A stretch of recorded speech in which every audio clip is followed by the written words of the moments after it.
Pakistani cricket team के premium fast bowler Shaheen Shah Afridi big bash league में अपने एक मैच के दौरान इंजर हो गए हैं। उनकी इंजरी ज्यादा सीरियस नोयत की नहीं है, लेकिन जो एक डर आपको हमेशा ही बताता हूं अपनी वीडियोस के अंदर कि आप जो अपनी पसंद के प्लेयर्स अपनी टीम में शामिल करना चाहते हैं कि वो फला मेरी पसंद का है, वो टीम में खेले, टीम जाती है तो भाड़ में जाए, तो वो जो एक आपको बार बार वार्न किया जाता था कि अगर आप ऐसा चाहते हैं और अगर आपके पसंदीदा प्लेयर टीम के अंदर शामिल है, तो जो आपके प्लेयर बाहर बैठे हुए हैं, जो आपके खिलाड़ी बाहर बैठे हैं, जो आपका रियल टैलेंट बाहर बैठा है, अगर आप मोहम्मद आमर ने एक बात की थी बाबर आजम को लेके कि अगर बाबर आजम तमाम तर मैचेस खेलता है, हर मैच में बाबर आजम खेलता है, तो वो फिर रिकॉर्ड्स तोड़ेगा ही तोड़ेगा। और यही वो बात है कि अगर आप शहनशाह अफरीदी से ही बॉलिंग करवाएंगे, किसी और प्लेयर को मौका नहीं देंगे। वसीम जूनियर,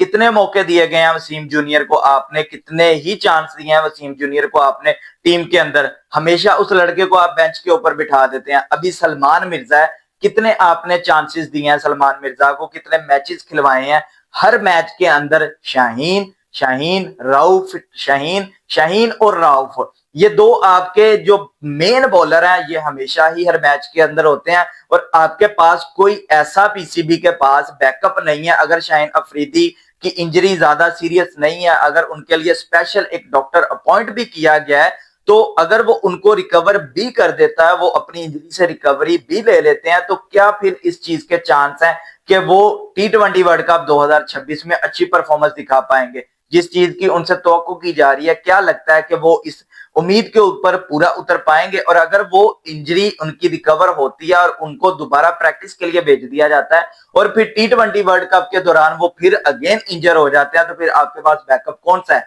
सलमान मिर्जा या फिर नसीम शाह, जिनकी ना तो लाइन बेहतर हो रही है, ना उनकी लेंथ बेहतर हो रही है, ना वो अपनी बॉडी के ऊपर ध्यान दे पा रहे हैं, ना उनको ये पता है कि मेरी स्पीड किस कदर बेस्ट है और मैंने कैसे बॉलिंग करवानी है, उनको तो अभी तक अपने आप का नहीं पता चला। तो आप फिर किसको जो है वो मौका देंगे? ये है वो डर जो बार बार आपको सुनाया जाता था कि आप सारे ही मैचेस शाहीन के साथ जाएं और राउफ के साथ जाएं, फिर दूसरे जो प्लेयर्स हैं जो आपके इनके अलावा बैकअप के तौर के ऊपर है, फिर वो तो पीछे रह गए। अब T20 वर्ल्ड कप 2026 आ रहा है और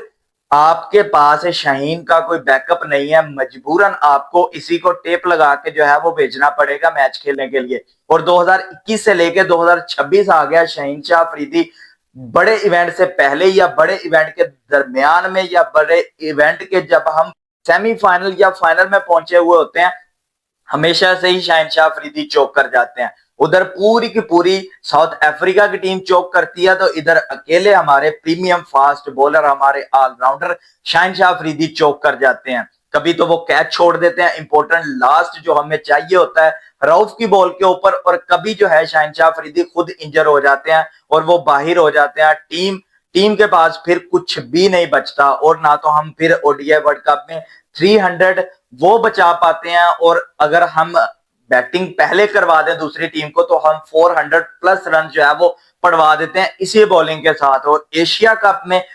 कप में भी आप लोगों ने देखा, हम 3 मैचेस इंडिया से हार गए लगातार। हम एशिया कप में इंडिया से जब भी मुकाबला हुआ हम हार गए और अगेन हम हारते ही चले जा रहे हैं। तो शाहीन शाह अफरीदी के ऊपर जो लोग ट्रस्ट दिखा रहे हैं, जी ये अगर ठीक हो जाएगा तो क्या ही हो जाएगा, तो आप ये भी देखें कि थोड़े दिन पहले ही जो है वो एशिया कप गुजरा है, तो एशिया कप में शाहीन थे ना, तो हम 3 मैचेस हार गए हैं। फाइनल मैच के अंदर वो तो फहीम अशरफ ने थोड़ी सी बेहतर बॉलिंग करवा दी, लेकिन उसके बावजूद भी हम हार गए। थोड़ी सी जो मोहम्मद हारिस ने एक मिस किया तिलक वर्मा को, उसकी वजह से भी, लेकिन आप फिर भी इस चीज को देखें कि हम 3 मैचेस हार गए हैं। और जो शहनशाह अफरीदी का बैकअप है, जो शहनशाह अफरीदी की रिप्लेसमेंट है, वो हमारे पास कौन सी है? मुझे तो दूर दूर तक सिर्फ एक नाम नजर आ रहा है, वो नसीम शाह का है, जिसकी परफॉर्मेंस 0 है। उसके बाद आपके पास वसीम जूनियर है और जो या फिर जो है वो सलमान मिर्जा है।